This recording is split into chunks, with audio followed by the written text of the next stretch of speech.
østens lejlighed, der er i. Altså ejendommen, det er sådan set, det er 2 opgange derovre, så den her. Ja. Og det er sådan, det har sådan lidt fælde over sig. Det må man sige.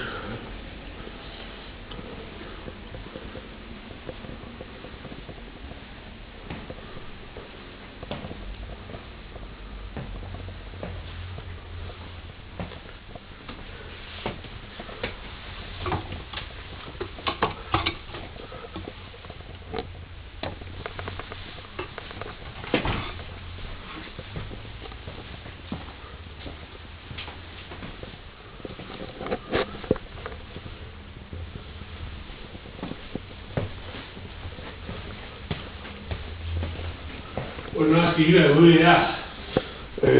Først i 3. først. Men altså, der må man jo ligesom finde ud af en ordning. Det er jo klart, at hvis hun finder nogen her, der vil overtage sådan forholdsvis hurtigt, så er det vel at foretrække, kan jeg forestille mig. Så. Det er jo nemt. Jeg tror, jeg har 6 eller 7, der har kontakter på den her. Ja.